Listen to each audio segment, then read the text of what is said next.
वृणिदेव सवितर् दुरितानि पराशुव यद् भद्रं तन्नयासु।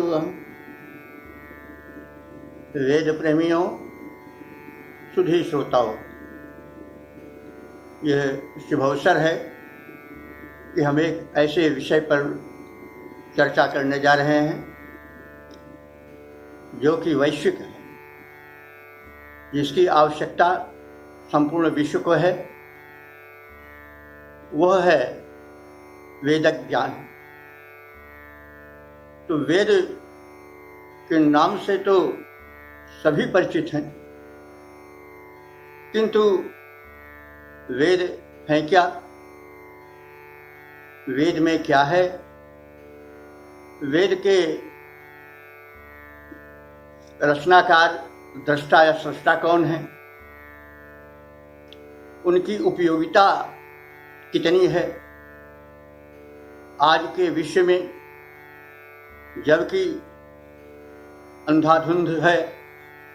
क्या राजनीतिक क्षेत्र, क्या सामाजिक क्षेत्र, क्या पारिवारिक क्षेत्र, सर्वत्र विशृंखलता है, एक कलह है और वातावरण में प्रदूषण का आधिक्य है, जो कि मानवता के लिए एक संकट सा उपस्थित हुआ है। इन सभी संकटों और परिस्थितियों से निपटने के साधन वेद में दिए गए हैं। वेद ईश्वरीय ज्ञान है।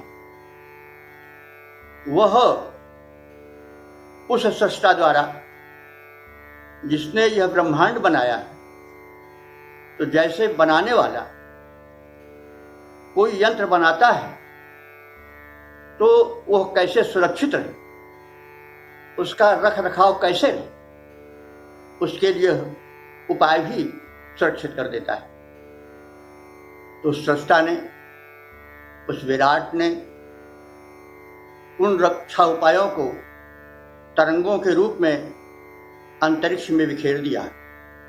उसे वेद में परम व्योम कहा गया है और ऋग्वेद में कथित है कि उस परम शक्तिमान ने सृष्टि रचने के साथ ही साथ वे संदेश भी तरंगों के रूप में अंतरिक्ष में या परम व्योम में सुरक्षित करते हैं।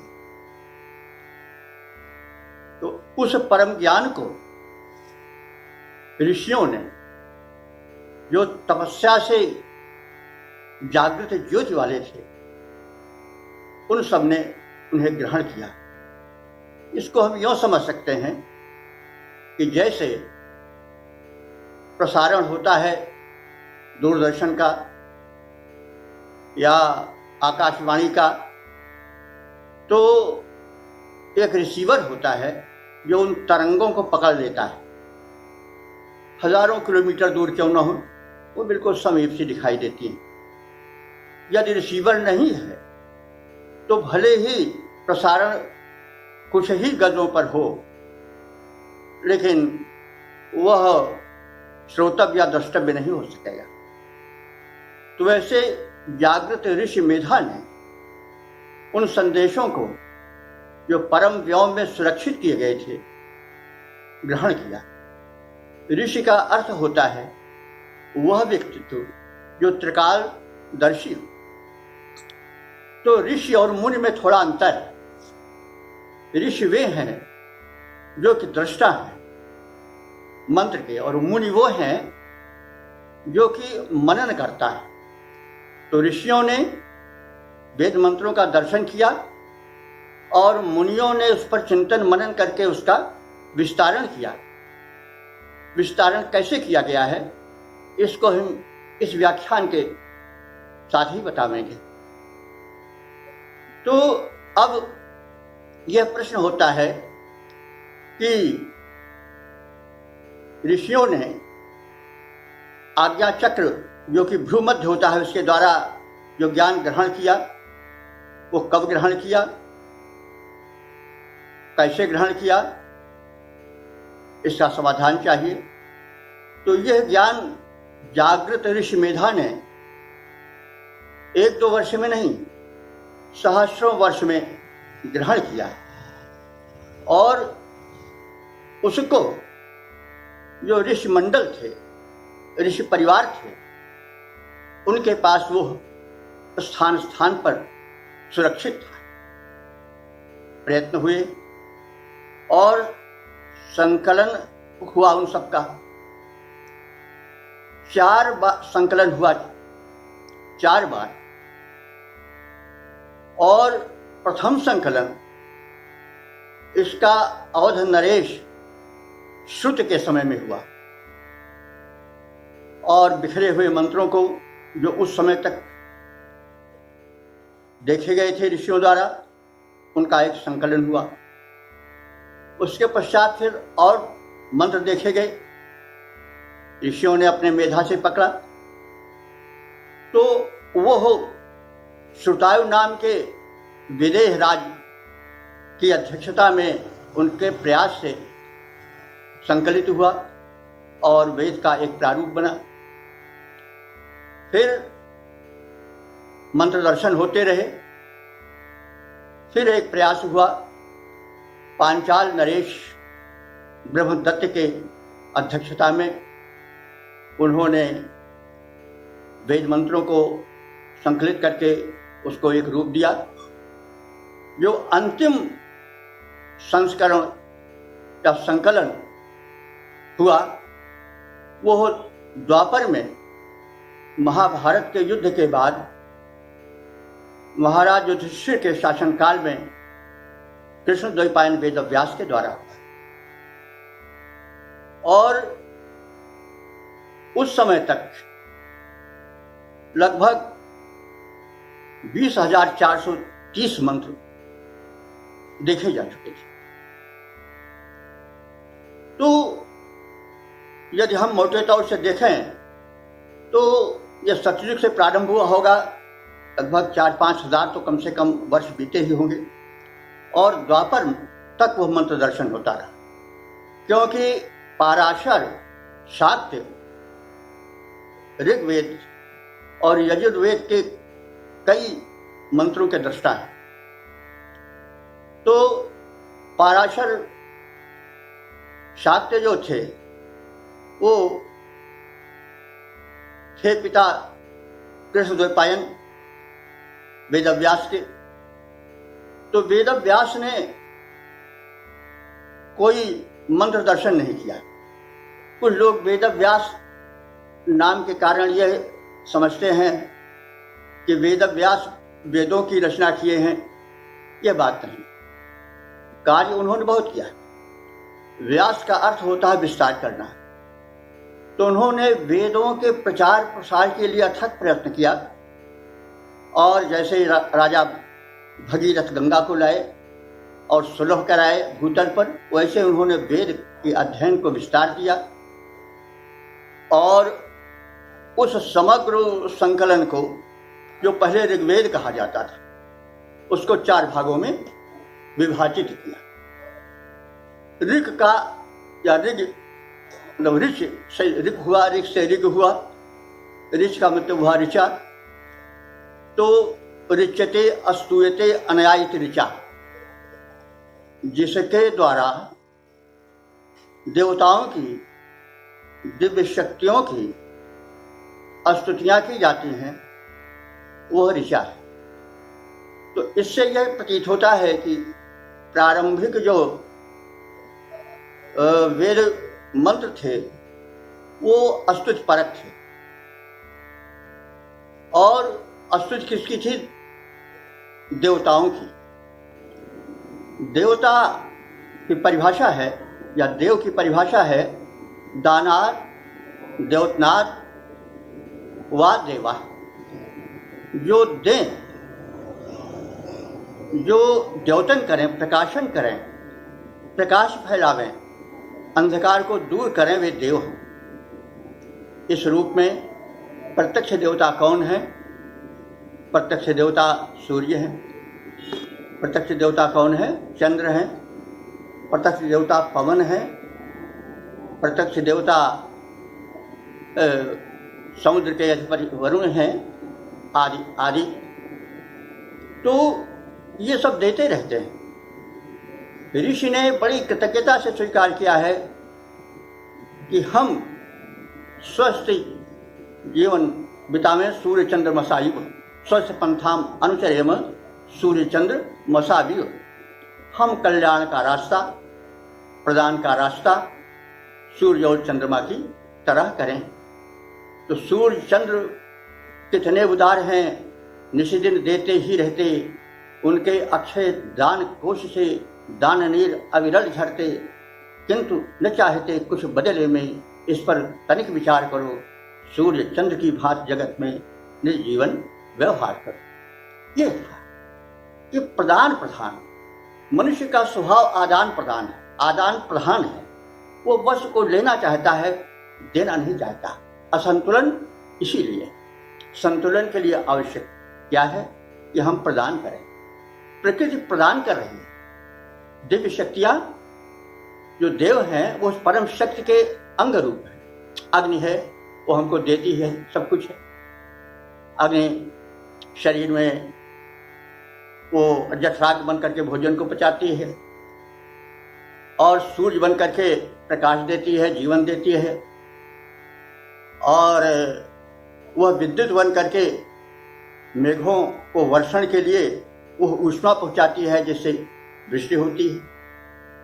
तो इसलिए ये सब देते ही रहते हैं। और यही नहीं, वेदों ने कहा कि और भी देव है, जैसे माता मातृ देवो भव, पितृ देवो भव, आचार्य देवो भव, ये सब देवता है। क्योंकि माता पिता भी देते ही रहते हैं संतान को, और आचार्य भी ज्ञान देते हैं, इसलिए सब देव है। वेद में कहा गया है मातृ देवो भव, पितृ देवो भव, आचार्य देव है। इसीलिए देव विद्वान को भी कहा जाता है, क्योंकि विद्वान वो सामग्री देता है जिससे कि सृष्टि चल सके। तो ये सब देवता हैं। तो इन देवताओं को प्रसन्न करने के लिए स्तुतियां उनकी की गई। तो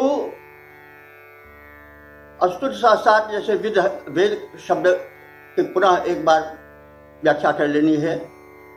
विद धातु से घय प्रत्यय लगा करके वेद शब्द बनता है। वेद का अर्थ होता है ज्ञान। ज्ञान दो कोटियों में फैला हुआ है। एक है आध्यात्मिक ज्ञान, दूसरा है भौतिक ज्ञान। यजुर्वेद में इसको यानी भौतिक ज्ञान को अविद्या और अध्यात्म ज्ञान को विद्या कहा गया है, और दोनों की बराबर की आवश्यकता बताई गई है। वेद एकांगी नहीं है, वो लोक और परलोक दोनों को संवारना चाहता है, क्योंकि परलोक की सीढ़ी भी इसी लोक से जाती है। तो इसलिए वेद संपूर्ण ज्ञान देता है, वो एकांगी ज्ञान नहीं है। कहा गया है कि विद्याम चा अविद्याम चा यस्तद् वेद उभयं सह अविद्यामृतम तीर्था विद्यामृतमश्नुते।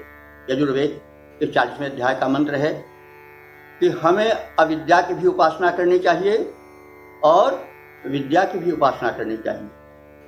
अविद्या क्या है? पदार्थ विज्ञान है, जिसके अंतर्गत रसायन विज्ञान, भौतिक विज्ञान, आयुर्वेद का ज्ञान, लौकिक ज्ञान, इतिहास, भूगोल, मनोविज्ञान सब आ जाते हैं। यह अविद्या के अंतर माने गए हैं, लेकिन यह मतलब नहीं कि ये हे देखे गए हैं, इनकी भी आवश्यकता है, क्योंकि अविद्या मृत्युम चिरता।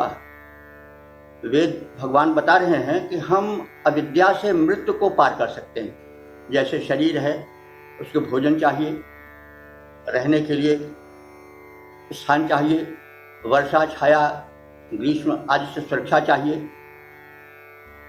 तो इन सब बातों के लिए अविद्या यानी पदार्थ विज्ञान, सांसारिक ज्ञान या भौतिक ज्ञान भी आवश्यक है, क्योंकि हमको जमीन देता है और स्थिर रहने के लिए जमीन की आवश्यकता, भूमि की आवश्यकता होती है। लेकिन इतने से ही काम नहीं चलता है, एकांगी विकास। आज एकांगी विकास संसार भौतिकता की ओर दौड़ रहा है, इसलिए चतुर्दिक अशांति है, संघर्ष है, आत्महत्याएं हैं, रोग है, शोक है, निरंतर अशांति है। तो उस अशांति को मिटाने के लिए और अमृत तत्व को भोग करने के लिए विद्या की आवश्यकता है। विद्या या विमुक्तये, विद्या वह है जो मुक्ति देती है। मुक्त का मतलब क्या हुआ? दुखों से मुक्त, शांति, क्योंकि शांत से कुतः सुखम, जो शांत है उसको सुख कहा। तो वो विद्या द्वारा, पारलौकिक ज्ञान द्वारा शांति देता है। इस प्रकार से वेद ने पहले कहा कि वेद जो है वो केवल एक पक्षी ज्ञान नहीं देगा, उभय पक्षी ज्ञान देगा। तो इसलिए वेद जो है वो दोनों प्रकार के ज्ञानों को, लौकिक और परलौकिक ज्ञान को देता है। दोनों की अपने अपने स्थान पर आवश्यकता है। यथास्थान हम जब आगे व्याख्या करेंगे मंत्रों की तो संकेत करते चलेंगे।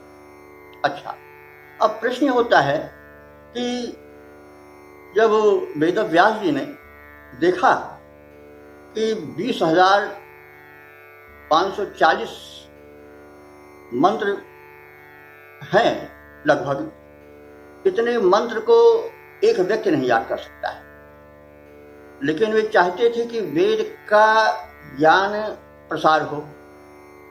इसके लिए उन्होंने वेद को 4 भागों में बांट दिया।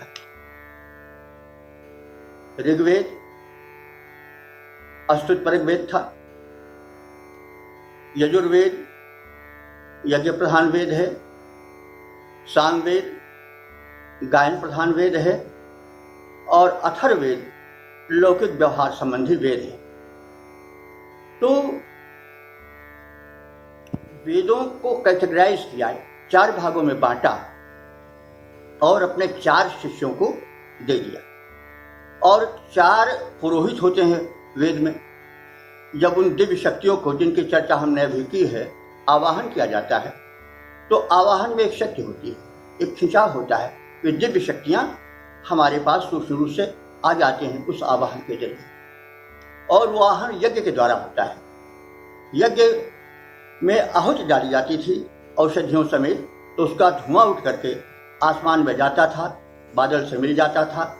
जो जल बरसता था वह औषधीय जल बरसता था, इसलिए अन्नों में मिठास थी, गुण था, फलों में मिठास थी, गुण था। आज वो प्रथा बंद हो गई है। आज तो धूम का चारों ओर प्रचार प्रसार हो रहा है और धुआं ही चारों ओर है, और परिणाम हम देख रहे हैं कि घुटन हो रही है, प्रदूषण हो रहा है, अन्न में स्वाद नहीं रह गया है, फल फूलों में स्वाद नहीं रह गया है, और नीरस जीवन हो गया है, नीरस उत्पादन हो गया है, और मनुष्य सब कुछ होते हुए भी सुखी नहीं हो पा रहा है, न स्वास्थ्य, न तन से, न मन से। तो तात्पर्य हुआ कि यज्ञ का एक अपना बड़ा भारी महत्व है। तो उस यज्ञ के जरिए वातावरण का शोधन होता था। यज्ञ के विषय में थोड़ा हम और बता दें। यज्ञ का मतलब यह तो है ही कि आहुति डाली जाए, लेकिन यज्ञ एक प्रबल प्रसार है प्रदान का, और प्रकृति यज्ञ कर रही है। सूर्य और चंद्रमा प्रकाश का यज्ञ कर रहे हैं और जीवन दे रहे हैं। पर्जन्य जो देवता हैं, बादल, वे वृक्ष का दान दे रहे हैं, कुछ किसी से मांग नहीं रहे हैं। और समीरण, पवन, जिसको कि मारुत कहा गया है, मरुत देवता, वे भी जीवन का दान दे रहे हैं। अगर 2 मिनट सांस न मिले तो आदमी का जीवन नहीं रह सकता है। इसी तरह से आप देवता हैं, जल, वो भी जीवन है। तो कहने का मतलब ये सब दे रहे हैं। पृथ्वी पर जो प्रदूषण है, प्रकृति ने पुष्पों को खिला दिया। यदि एक और प्रदूषण फैल रहा है, पशु पक्षी मर रहे हैं, थोड़ी दुर्गंध आ रही है, तो उसके लिए प्रकृति ने क्या किया कि चारों ओर फूल खिला दिए, ताकि वो फूल उस प्रदूषण को दूर करे। तो प्रकृति स्वयं एक बहुत बड़ा यज्ञ कर रही है हर रूप में। तो इसलिए मनुष्य को यज्ञ करना चाहिए।